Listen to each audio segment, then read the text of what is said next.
ಎಲ್ರಿಗೂ ನಮಸ್ಕಾರ. ನೀವು ನೋಡ್ತಾ ಇದ್ದೀರಾ ಟಿವಿ ವಿಕ್ರಮ. ನಾನು ಮುಮ್ತಾಜ್ ಅಬ್ದುಲ್ ನೆಲ್ಲೆಡ್ಕ.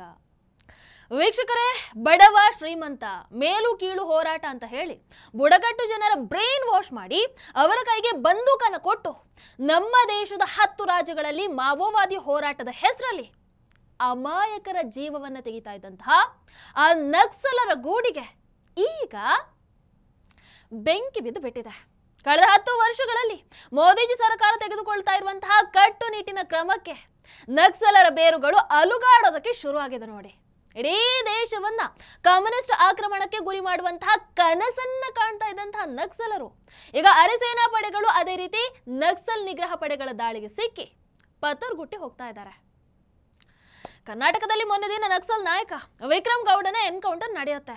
ಅದರ ಬೆನ್ನಿಗೆ ನಿನ್ನೆ ಮಾಜಿ ನಕ್ಸಲರು ಸಿದ್ದರಾಮಯ್ಯನವರ ನೇತೃತ್ವದಲ್ಲಿ ಶರಣಾಗತರಾಗಿದ್ದಾರೆ. ಎಂತಹ ದುರಂತ ನೋಡಿ. ಹಾಗೆ ಶರಣಾದಂತಹ ನಕ್ಸಲರಿಗೆ ಲಕ್ಷಗಟ್ಟಲೆ ದುಡ್ಡನ್ನ ಕೊಟ್ಟು ಅವರನ್ನ ಓಲೈಸುವಂತಹ ಕೆಲಸವನ್ನ ಈ ಸಿದ್ದರಾಮಯ್ಯ ಸರ್ಕಾರ ಮಾಡ್ತಾ ಇದೆ. ನಾನು ಇವರೆಲ್ಲ ಯಾರ್ಯಾರು ಶರಣಾಗಿದ್ದಾರೆ, ನನ್ನ ಹೆಸರುಗಳಿಗೆ ಓದಿದ್ನಲ್ಲ, ಯಾರ್ಯಾರು ಶರಣಾಗಿದ್ದಾರೆ ಅವ್ರಿಗೆಲ್ಲರಿಗೂ ಕೂಡ ಶುಭವಾಗಲಿ ಅಂತ ಹಾರೈಸ್ತೇನೆ.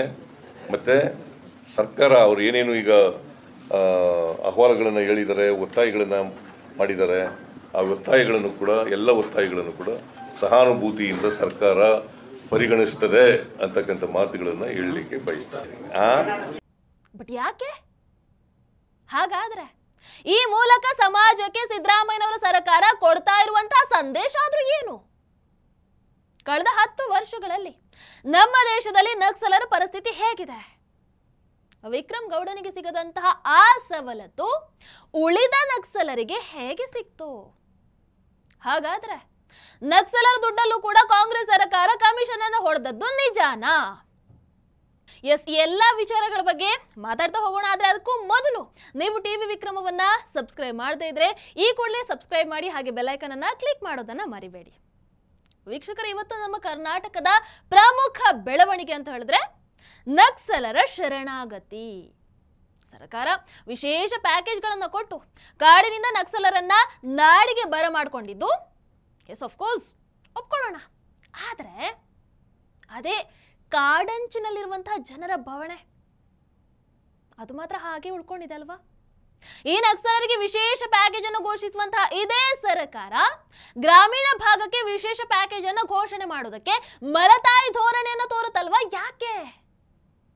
ಒಂದು ಕಣ್ಣಿಗೆ ಬೆಣ್ಣೆ, ಇನ್ನೊಂದು ಕಣ್ಣಿಗೆ ಸುಣ್ಣನಾ?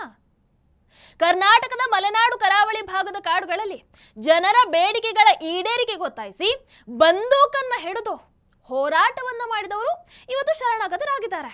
ಅದರ ಜೊತೆಗೆ ಸರ್ಕಾರ ಅವರಿಗೆ ವಿಶೇಷ ಪ್ಯಾಕೇಜ್ ಬೇರೆ ಘೋಷಣೆ ಮಾಡಿದೆ. ಅದರಲ್ಲೂ ಸಿದ್ದರಾಮಯ್ಯನವರು ವಿಶೇಷ ಕಾಳಜಿಯನ್ನ ವಹಿಸಿ ಅವರನ್ನ ಓಲೈಸುವಂತಹ ಕಾರ್ಯಕ್ರಮವನ್ನು ಕೂಡ ಶುರು ಮಾಡಿಕೊಂಡಿದ್ದಾರೆ. ಆದರೆ ಪಶ್ಚಿಮ ಘಟ್ಟದ ಕಾಡಿನ ಅಂಚಿನಲ್ಲಿ ಬದುಕುವಂತಹ ಆ ಜನ ಇದಾರಲ್ಲ, ಅವರು ಇದೇ ಸರ್ಕಾರಕ್ಕೆ ನಮ್ಮೂರಿಗೆ ಯಾವಾಗ ಪ್ಯಾಕೇಜ್ ಅನ್ನು ಕೊಡ್ತೀರಿ, ನಮ್ಮ ಗ್ರಾಮವನ್ನ ಯಾವಾಗ ಅಭಿವೃದ್ಧಿ ಮಾಡ್ತೀರಿ ಅನ್ನುವಂತಹ ಪ್ರಶ್ನೆ ಕೇಳೋ ಹಾಗಾಗಿದೆ. ಕೇವಲ ಕಾಡು ಉತ್ಪತ್ತಿಗಳನ್ನು ಸಂಗ್ರಹ ಮಾಡಿ ಮನೆ ಅಂಗಳದ ಸುತ್ತ ತರಕಾರಿ ತೋಟವನ್ನ ಬೆಳೆದು ಅದರಲ್ಲೇ ಜೀವನ ಮಾಡುವಂತಹ ಸಮುದಾಯಗಳು ಇನ್ನೂ ಅದೇ ಸಂಕಷ್ಟದ ನಡುವೆ ಜೀವನವನ್ನ ಮಾಡ್ತಾ ಇದ್ದಾರಲ್ಲ. ಆದ್ರೆ ಅದರ ಬಗ್ಗೆ ಸರ್ಕಾರಕ್ಕೆ ಯಾವ ಕನಿಕರ ಕೂಡ ಇಲ್ಲ, ಅವರಿಗದು ಕಾಣಿಸೋದು ಇಲ್ಲ. ನಗರ ಜೀವನದಿಂದ ದೂರಲ್ಲ, ಬಹಳ ದೂರ ನೆಲೆಸಿರುವಂತಹ ಇಂತಹ ಮುಗ್ಧ ಸಮುದಾಯಗಳ ಸಮಸ್ಯೆಗಳನ್ನ ಮುಂದಿಟ್ಕೊಂಡು ಈ ನಕ್ಸಲಿಯರು ಆ ಭಾಗದಲ್ಲಿ ಕಾರ್ಯಾಚರಣೆಯನ್ನು ನಡೆಸಿದ್ರು. ಅವರ ಸಂಕಷ್ಟವೀಗ ಇವರಿಗೆ ಬಂಡವಾಳ ಆಗಿದೆ. ವೀಕ್ಷಕರು, ಇತ್ತೀಚಿನ 2 ದಶಕಗಳಲ್ಲಿ ನಮ್ಮ ದೇಶದಲ್ಲಿ ನಕ್ಸಲರ ಬಲ ಕುಗ್ಗಿರುವಂಥದ್ದನ್ನು ನಾವು ಕಾಣಬಹುದು. ಈಗ ಜನ ಕೂಡ ಈ ನಕ್ಸಲೇಟ್ಗಳಿಗೆ ಯಾವುದೇ ಬೆಂಬಲವನ್ನಾಗ್ಲಿ ಅಥವಾ ಅವರಿಗೆ ಆಶ್ರಯ ಕೊಡೋದನ್ನಾಗಿ ಮಾಡ್ತಾ ಇಲ್ಲ. ಬಟ್ ಇಷ್ಟಾದ್ರೂ ಆದಿವಾಸಿ ಜನರ ಸಮಸ್ಯೆಗಳು ಇವತ್ತಿಗೂ ಕೂಡ ಸಮಸ್ಯೆಗಳಾಗಿ ಉಳಿದಿವೆ. ಸರ್ಕಾರ ಮಾತ್ರ ಆ ಕಡೆ ಗಮನ ಕೂಡ ಕೊಡ್ತಾ ಇಲ್ಲ ಅನ್ನುವಂಥದ್ದು ಅವರ ಅಳಲು. ಕಾಡಂಚಲ್ಲಿ ವಾಸಿಸುವಂತಹ ಆ ಮುಗ್ಧ ಜನರಿಗೆ ಮೂಲಭೂತ ಸೌಕರ್ಯದ ಜೊತೆಗೆ ಪರ್ಯಾಯ ಕೃಷಿ ಭೂಮಿ ಅದೇ ರೀತಿ ಸ್ವಾವಲಂಬಿ ಜೀವನವನ್ನ ನಡೆಸೋದಕ್ಕೆ ಅನುದಾನದ ಬೇಡಿಕೆ ಇಡ್ತಾ ಇದ್ದಾರೆ. ಆದ್ರೆ ಅದರ ಬಗ್ಗೆ ಸಿದ್ದರಾಮಯ್ಯನವರು ಯಾವ ಕ್ರಮವನ್ನ ಕೈಗೊಂಡಿದ್ದಾರೆ? ಮಾಡಿಕೊಂಡಿದ್ದಾರೆ? ಇದು ಈಗ ಇರುವಂತಹ ಪ್ರಶ್ನೆ.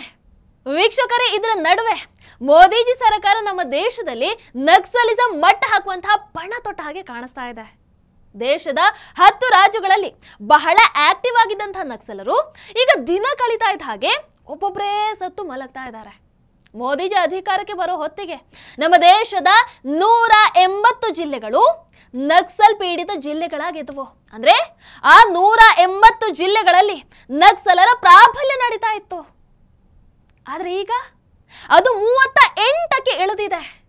ದೇಶದ 10 ರಾಜ್ಯಗಳಲ್ಲಿ ಮಾವೋವಾದಿ ಕಾರಿಡಾರ್ ನಿರ್ಮಾಣ ಮಾಡುವಂತಹ ಕನಸನ್ನ ಕಾಣ್ತಾ ಇದ್ದಂತಹ ಇದೇ ನಕ್ಸಲರು ಅರೆ ಸೇನಾ ಪಡೆಗಳ ಗುಂಡಿಗೆ ಸತ್ತು ಸ್ಮಶಾನವನ್ನ ಸೇರ್ತಾ ಇದ್ದಾರೆ. ಬಹಳಷ್ಟು ಜನ ನಕ್ಸಲರು ಸಾವಿಗೆ ಹೆದರಿ ಶರಣಾಗತಿಯನ್ನ ಹೊಂದಿ ಜೈಲು ಕೂಡ ಸೇರಿದ್ದಾರೆ.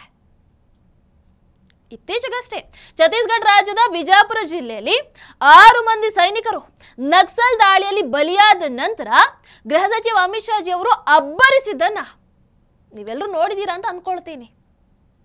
ಮುಂದಿನ ವರ್ಷದ ಒಳಗೆ ಅಂದ್ರೆ 2026ರ ಮಾರ್ಚ್ ಒಳಗೆ ಈ ದೇಶದಲ್ಲಿ ನಕ್ಸಲಿಸಮಿಗೆ ಅಂತ್ಯವನ್ನ ಹಾಡ್ತೀನಿ ಅಂತ ಇದೇ ಅಮಿತ್ ಶಾ ಜಿ ಅವರು ಪಣವನ್ನ ತೊಟ್ಟಿದ್ದಾರೆ. 2026 के पहले हम भारत को नक्सलवाद से मुक्त करा देंगे, ये मेरा विश्वास है। और मैं विश्वास के साथ आप सभी को बताना चाहता हूं कि 2026 मार्च तक आप सभी के सहयोग से ये देश दशकों पुरानी समस्या से मुक्ति पा लेगा. ಇದರ ಮಧ್ಯದಲ್ಲಿ ಅರೆಸೇನಾ ಪಡೆಗಳು ಅದೇ ರೀತಿ ನಕ್ಸಲ್ ನಿಗ್ರಹ ಪಡೆಗಳು ಏಕಕಾಲಕ್ಕೆ ನಕ್ಸಲರ ಮೇಲೆ ಕಾರ್ಯಾಚರಣೆಯನ್ನು ಕೂಡ ಆರಂಭ ಮಾಡಿವೆ. ಸೊ ಹೀಗೆ ಆದ್ರೆ ನಕ್ಸಲರ ವಂಶ ಈ ದೇಶದಲ್ಲಿ ನಿರ್ವಂಶ ಆಗೋದಂತೂ ಗ್ಯಾರಂಟಿ. ಅಲ್ಲಿ ಮೋದಿ ಅಮಿತ್ ಶಾ ಜೋಡಿ ಈ ದೇಶದ ಅಮಾಯಕ ಜನರನ್ನ ಕೊಲ್ತಾ ಇರುವಂತಹ ನಕ್ಸಲರ ಮೇಲೆ ಕಟ್ಟುನಿಟ್ಟಿನ ಕ್ರಮವನ್ನ ಕೈಗೊಳ್ತಾ ಇದ್ರೆ, ಇಲ್ಲಿ ನಮ್ಮ ರಾಜ್ಯದಲ್ಲಿ ಸಿದ್ದರಾಮಯ್ಯನವರು ನಕ್ಸಲರಿಗೆ ಪ್ಯಾಕೇಜ್ ಘೋಷಣೆ ಮಾಡ್ತಾ ಇದ್ದಾರೆ. ವಾರೆ ವಾ, ಎಂತ ಇನಿಷಿಯೇಟಿವ್ ಅಲ್ವಾ? ಆ ಪ್ಯಾಕೇಜ್ ಅಲ್ಲೂ ಕೂಡ ಸಿದ್ದರಾಮಯ್ಯ ಸರ್ಕಾರಕ್ಕೆ ಪರ್ಸೆಂಟೇಜ್ ಇದೆ ಅಂತ ಇದೇ ಬಿಜೆಪಿ ನಾಯಕ ಸುನಿಲ್ ಕುಮಾರ್ ಅವರು ಹೇಳಿರುವಂತಹ ಮಾತಿನ ಹಿಂದೆ ಸತ್ಯ ಇದ್ದ ಹಾಗೆ ಕಾಣಿಸ್ತಾ ಇದೆಯಪ್ಪ. ಹಾಗಾದ್ರೆ ಇವರುಗಳು ಅಮಾಯಕರನ್ನ ಕೊಂದಂತಹ ಈ ನಕ್ಸಲರನ್ನ ನಗರದ ಒಳಗೆ ಬಿಟ್ಕೊಂಡು ಅವರನ್ನ ನಗರ ನಕ್ಸಲರನ್ನಾಗಿ ಮಾಡಿ ನಮ್ಮ ಸಮಾಜಕ್ಕೆ ಯಾವ ಸಂದೇಶವನ್ನ ಕೊಡೋದಕ್ಕೆ ಹೊರಟು ನಿಂತಿದ್ದಾರೆ? ಇಷ್ಟು ದೊಡ್ಡ ಪೊಲೀಸ್ ವ್ಯವಸ್ಥೆ ಇದ್ದೂ ಕೂಡ ಕೆಲವು ಸಂಖ್ಯೆಯಲ್ಲಿರುವಂತಹ ಈ ನಕ್ಸಲರನ್ನ ಓಲೈಸುವಂತಹ ಕರ್ಮ ಈ ಸರ್ಕಾರಕ್ಕೆ ಯಾಕೆ ಬಂತು ನಮಗಂತೂ ಅರ್ಥ ಆಗ್ತಿಲ್ಲಪ್ಪ. ಅದರಲ್ಲೂ ನಮಗೆ ಕಾಡುವಂತಹ ಮತ್ತೊಂದು ಪ್ರಶ್ನೆ ಏನು ಅಂತ ಹೇಳಿದ್ರೆ, ಮೊನ್ನೆ ಎನ್ಕೌಂಟರ್ಗೆ ಬಲಿಯಾದಂತಹ ಮತ್ತೊಬ್ಬ ನಕ್ಸಲ್ ನಾಯಕ ವಿಕ್ರಮ್ ಗೌಡ್ ಅವರಿಗೆ ಇರುವಂತಹ ರಿಯಾಯಿತಿ ಈ ಉಳಿದ ನಕ್ಸಲರಿಗೆ ಯಾಕೆ ಕೊಡಬೇಕಾಗಿತ್ತು? ನಿನ್ನೆಯಿಂದ ನಕ್ಸಲ್ ಶರಣಾಗತಿ ವಿಚಾರ ಚರ್ಚೆಯಲ್ಲಿರುವಂತಹ ಸಂದರ್ಭದಲ್ಲಿ ವಿಕ್ರಮ್ ಗೌಡ್ ಅವರ ಸಹೋದರಿ ಸುಗುಣ ಅವರು ಪ್ರತಿಕ್ರಿಯೆಯನ್ನ ನೀಡ್ತಾರೆ. ಹೇಳ್ತಾರೆ ಅವರು, ನಮಗೂ ಪರಿಹಾರವನ್ನು ಕೊಡಿ, ನಾವು ಕಷ್ಟದಲ್ಲಿದ್ದೀವಿ, ನಮಗೊಂದು ಸ್ವಂತ ಮನೆ ಕೂಡ ಇಲ್ಲ, ಸರೆಂಡರ್ ಆಗುವವರಿಗೆ ಕೊಡುವಂತಹ ಆ ಪರಿಹಾರ ಆದ್ರೂ ನಮಗೂ ಕೊಡಿ ಸಾಕು, ಹೀಗಂತ ಅವರು ಅಳಲನ್ನ ತೋಡ್ಕೊಂಡಿದ್ದಾರೆ. ಸೊ ಇದು ಈ ಕರ್ನಾಟಕ ಕಾಂಗ್ರೆಸ್ ವ್ಯವಸ್ಥೆಗೆ ಅಂಡ್ ಆಡಳಿತಕ್ಕೆ ಹಿಡಿದಂತಹ ಕನ್ನಡಿ ಹಾಗೆ ಕಾಣಿಸ್ತಾ ಇಲ್ವಾ? ಒಟ್ಟಾರೆಯಾಗಿ ಹೇಳೋದಾದ್ರೆ ಯಾರೋ ಮುಗ್ಧರನ್ನ ಎತ್ತಿ ಕಟ್ಟಿ ಈಗ ತಾವು ಮಾತ್ರ ಹಾಯಾಗಿರುವಂತಹ ಈ ನಗರ ನಕ್ಸಲರು ಸಿದ್ದರಾಮಯ್ಯನಂತಹ ನಾಯಕರನ್ನ ಕೂಡ ರೂಲ್ ಮಾಡ್ತಾ ಇದ್ದಾರೇನೋ ಅಂತ ಒಂದು ಕ್ಷಣಕ್ಕೆ ಅನ್ನಿಸದೇ ಇರೋದಿಲ್ಲ. ನಿಮಗೂ ಹಾಗೆ ಅನ್ನಿಸ್ತಾ ಇದೆಯಾ?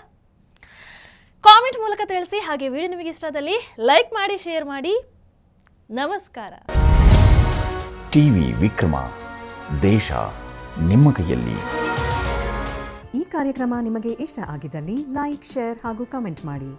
ಟಿವಿ ವಿಕ್ರಮದ ಕಾರ್ಯಕ್ರಮಗಳನ್ನು ನಿರಂತರವಾಗಿ ವೀಕ್ಷಿಸಲು ಸಬ್ಸ್ಕ್ರೈಬ್ ಮಾಡಿ, ಬೆಲ್ ಐಕನ್ ಒತ್ತಿ.